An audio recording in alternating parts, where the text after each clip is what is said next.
Well, good afternoon, ladies and gentlemen, and thank you for taking time out of your schedules to be here today. I've spent the last day and a half on Capitol Hill briefing the members of Congress on our 2018 National Defense Strategy. I'm heartened that Congress recognizes the sobering effect of budgetary uncertainty on America's military and on the men and women who provide for our nation's defense. 2 days from now, I will visit our nation's first Security Force Assistance Brigade at Fort Benning as they prepare to deploy to Afghanistan. To advance the security of our nation, these troops are putting themselves in harm's way, in effect, signing a blank check payable to the American people with their lives.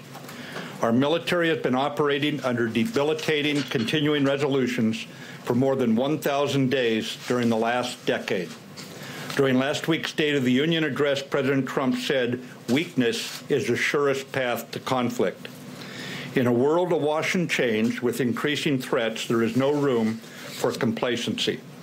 Failure to implement or fund the 2018 National Defense Strategy will leave us with a force that could dominate the last war, yet be irrelevant to tomorrow's security.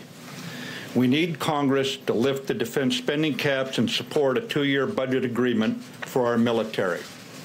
America can afford survival. For too long, we have asked our military to carry on stoically with a success at any cost attitude. The fact that our volunteer military has performed so well is a credit to their dedication and professionalism.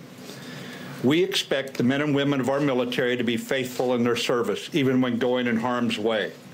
We have a duty to remain faithful to them. Absent a budget this year, America's military will not be able to provide pay for our troops by the end of the year. We will not be able to recruit the 15,000 Army soldiers and 4,000 Air Force airmen required to fill critical manning shortfalls. We would not be able to maintain our ships at sea with the proper balance between operations and time for training and maintenance. We would have to ground aircraft due to a lack of maintenance and spare parts, degrading our pilots' proficiency. We would deplete the ammunition, training, and manpower required to deter war. And we would delay contracts for vital acquisition programs necessary to modernize our force. I cannot overstate the negative impact to our troops and families' morale from all this budget uncertainty. Today's congressional action will ensure our military can defend our way of life, preserve the promise of prosperity, and pass on the freedoms you and I enjoy to the next generation. Thank you. I can take a couple questions here. Yes, sir. General, how damaged would a shutdown be? Would a government shutdown be, given that we have this deal, if there was a decision to shut the government down because, for example, the wall wasn't funded in this deal? How bad would that be to the military?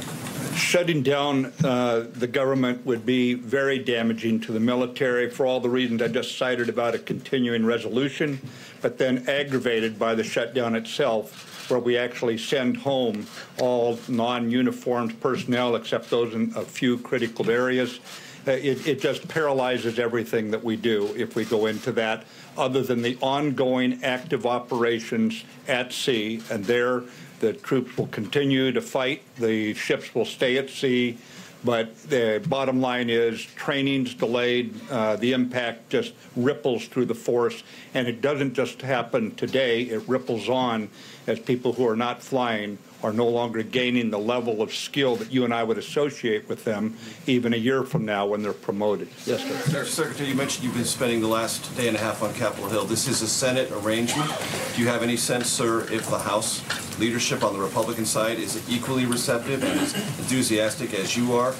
And also, service secretaries, particularly the Navy Service Secretary, has said the funding problems are not maybe a direct cause, but contributed to the deaths of seamen in the South China Sea, the two most recent accidents. Can you tell the country, if this money is in fact provided, all of the problems associated with training, maintenance that have been plaguing the military will be eliminated?